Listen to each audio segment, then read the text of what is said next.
આગામી 25મીના રોજ ફૂલડોર ઉત્સવની ઉજવણીના ભાગરૂપે દ્વારકા ખાતે એક મીટિંગનું આયોજન કરવામાં આવ્યું। ફૂલડોર ઉત્સવ નજીક આવી રહ્યો છે ત્યારે દેવભૂમિ દ્વારકાના દ્વારકા જગત મંદિર ખાતે દેવસ્થાન સમિતિ વતીના તંત્ર અધ્યક્ષ સ્થાને એક બેઠકનું આયોજન કરવામાં આવ્યું। દર્શનાર્થે પગપાળા આવતા અને અન્ય રહે આવતા યાત્રિકોની સુરક્ષા માટે બેઠકમાં જરૂરી સૂચનો અપાયા અને માર્ગદર્શનની વ્યવસ્થા પ્રાથમિક સુવિધાઓ સરળતાથી પ્રાપ્ત થાય તે હેતુ સાથે એસપી રાઘવ જૈન તથા ડીવાયએસપી સમીર સારડાની હાજરીમાં મીટિંગનું આયોજન કરવામાં આવ્યું। આગામી 25 તારીખના રોજ દ્વારકા મુકામે ફૂલડોલ ઉત્સવનું જે આયોજન છે એમાં લાખો શ્રદ્ધાળુઓ ભાગ લેવા જઈ રહ્યા છે।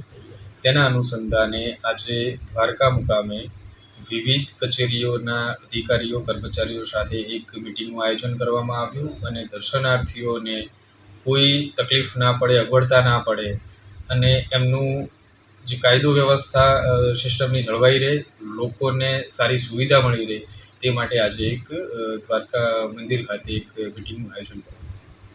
લલિત સિંગડિયા, દિવ્યાંગ ન્યૂઝ, દેવભૂમિ દ્વારકા।